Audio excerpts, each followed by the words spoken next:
매일 성경 묵상을 돕는 해설 가이드입니다. 안녕하세요. 묵상 코치입니다. 함께 읽고 나눌 말씀은 역대하 8장 1절에서 16절까지 말씀입니다.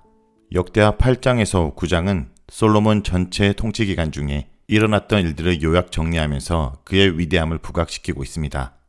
9장은 솔로몬의 지혜와 재산에 초점을 맞추고 있는 반면에 8장은 솔로몬의 업적과 건세 그리고 경건함에 초점을 맞춥니다. 8장 1절에서 6절 읽겠습니다. 솔로몬이 여호와의 전과 자기의 궁궐을 20년 동안에 건축하기를 마치고 후람이 솔로몬에게 되돌려준 성읍들을 솔로몬이 건축하여 이스라엘 자손에게 거기에 거주하게 하니라.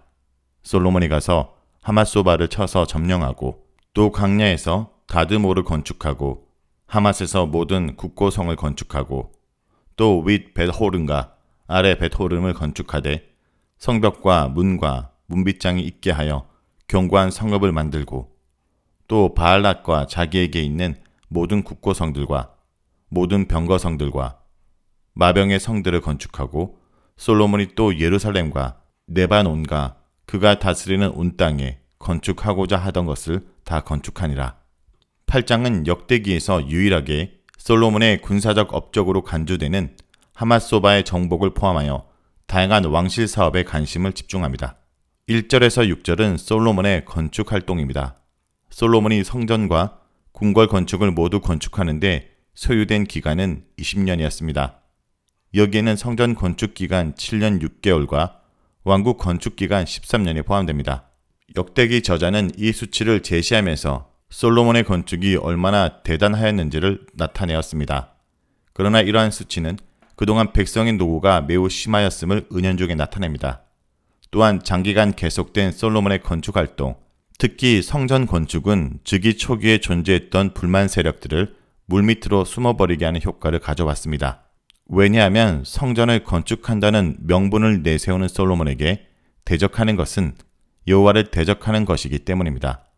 따라서 솔로몬은 건축이 계속되는 동안 무슨 일이든 다 할 수 있었고 강요들을 완벽하게 자신의 통제 아래 둘 수 있었습니다. 그 후 후람이 되돌려준 성읍들을 건축하여 이스라엘 자손들이 그곳에 거주할 수 있게 만들었습니다. 원래 솔로몬은 후람의 지원에 대한 대가로 갈릴리 땅, 아마도 납달리 지파 북쪽 지역에 20개 성읍들을 양도했습니다. 그러나 후람은 그 성읍들을 좋아하지 않았으므로 다시 솔로몬에게 반환했습니다.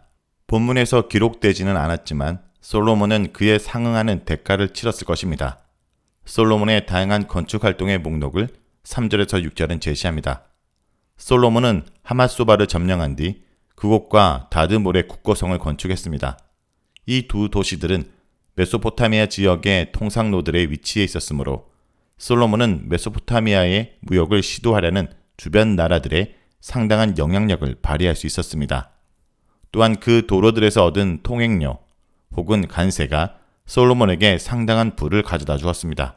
위 벳호른과 아래 벳호른은 예루살렘에서 블레셋 지역으로 가는 관문에 해당하는 성읍들입니다.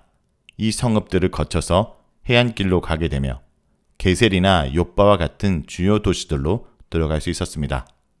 블레셋을 공격하거나 그들의 침공을 방어하는 데도 중요한 역할을 하였습니다. 그러므로 솔로몬은 이 두 성읍들을 견고한 요새로 만들었습니다. 또 솔로몬은 바알랏을 건축하고 그 외에도 곡물 저장을 위한 국고성, 병거와 마병을 배치해 놓은 병거성, 마병의 성읍들을 건축했습니다. 이 성들 중 일부는 네바논과 북부 시리아에 있었습니다. 다음은 7절에서 11절을 읽겠습니다. 이스라엘이 아닌 헷 족속과 아모리 족속과 브리스 족속과 히위 족속과 여부스 족속에 남아있는 자, 곧 이스라엘 자손이 다 멸하지 않았으므로 그 땅에 남아있는 그들의 자손들을 솔로몬이 역군으로 삼아 오늘에 이르렀으되 오직 이스라엘 자손은 솔로몬이 노예로 삼아 일을 시키지 아니하였으니 그들은 군사와 지휘관의 우두머리들과 그의 병거와 마병의 지휘관들이 됨이라. 솔로몬 왕의 공장을 감독하는 자들이 250명이라. 그들이 백성을 다스렸더라.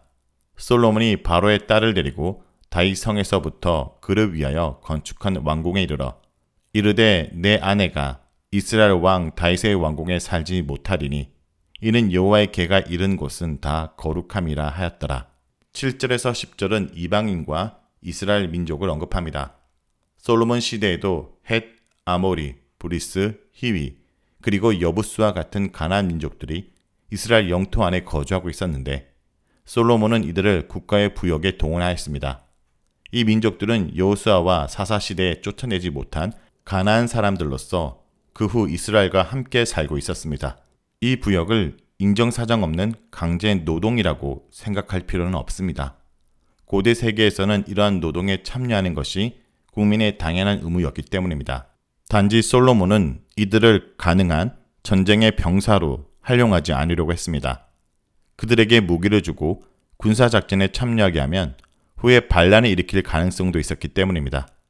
그 대신 솔로몬은 이스라엘 자손을 전쟁의 병사들이나 고급 지휘관들, 기마대와 병거 부대의 장교들이 되게 하였습니다. 그리고 관리들을 감독하는 250명의 장관들을 세워서 백성들을 다스리는 책임을 지게 하였습니다. 11절은 바로의 딸에 대한 내용입니다. 솔로몬은 이집트 공주를 왕비로 맞이하였습니다. 이 공주는 21왕조에 속하는 시아문의 딸로 추측합니다. 다윗성은 법궤가 있었던 곳이므로 거룩한 장소가 되었는데 이방인인 왕비가 거주하기는 적합하지 않았습니다. 법궤가 있었던 장소 주변이 모두 거룩하다는 사상은 모세 율법에서 나오지 않습니다. 하지만 경건하고 지혜로운 솔로몬은 자기 나름의 신앙적 원칙을 만들고 그 원칙을 지키면서 살고자 하였습니다. 역대기 사가가 솔로몬의 이집트 안의 인종이 거슬렸다면 그는 단순히 바로의 딸에 관한 이 언급을 무시할 수도 있었을 것입니다. 이집트 여인의 결혼 자체를 부정적으로 보는 것은 아닙니다. 실제로 구약에서 통혼이 항상 비난을 받은 것도 아닙니다.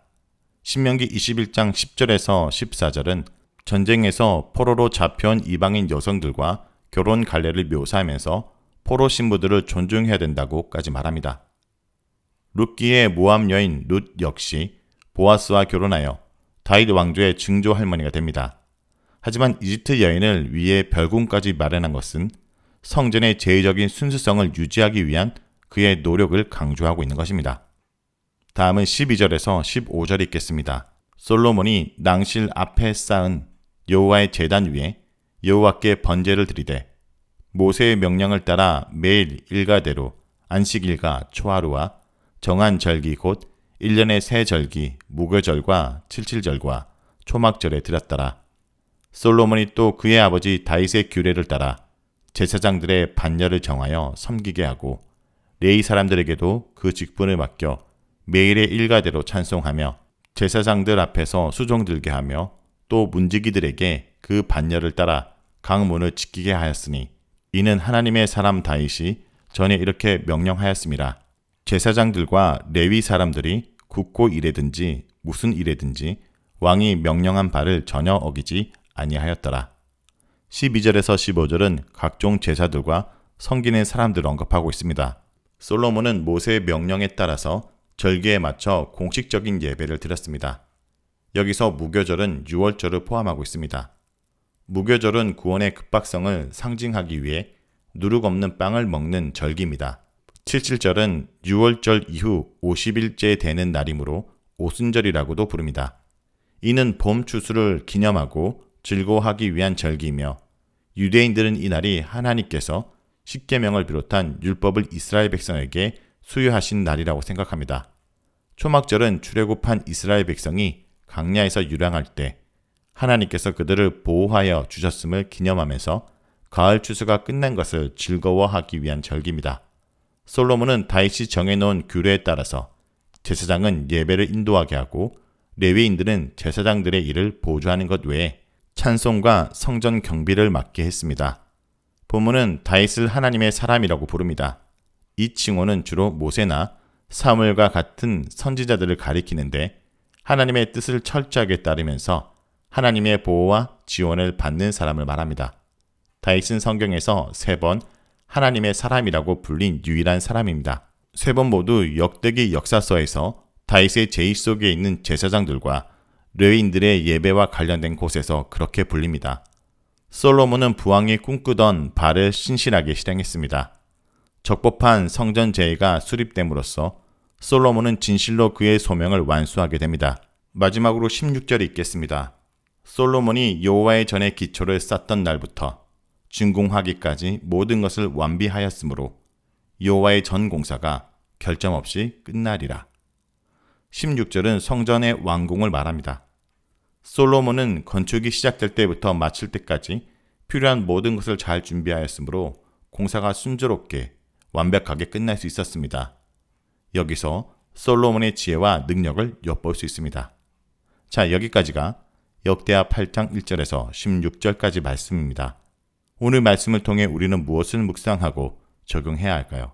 첫째, 하나님은 약속을 지키시는 분임을 알 수 있습니다.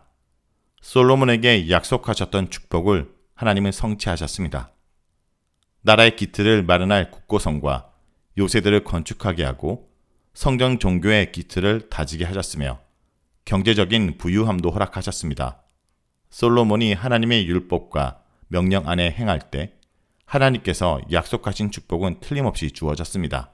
하나님은 예수 그리스도를 통해서 우리에게 이 땅의 부유함과 영광을 넘어서는 하늘에 속한 풍요와 영광을 약속하셨습니다. 오늘도 일상의 자리에서 신실하게 하나님의 약속을 따라 사는 자들이 이 놀라운 축복의 약속을 누리며 살아갈 것입니다. 둘째, 예배를 지속해야 합니다. 솔로몬은 성전을 건축한 후 성전에서 하나님을 예배하는 일을 위한 조직을 정비합니다. 절기를 지키는 일과 제사장, 레위인, 문지기의 임무에 이르기까지 임의대로 하지 않고 모세의 율법과 다윗의 명령을 따르고 있습니다. 성전 건축에서 성전을 섬기는 모든 일까지 철저하게 하나님의 뜻에 순종한 것입니다. 하나님을 바르게 섬기고 예배하기 위해 우리 가정과 교회 공동체에서 정비해야 될 부분은 무엇일까요?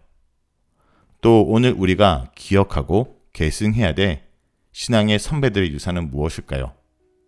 하나님께 온전히 예배드리기 위해 오늘도 힘쓰고 돌아보는 하루가 되길 간절히 기도드립니다.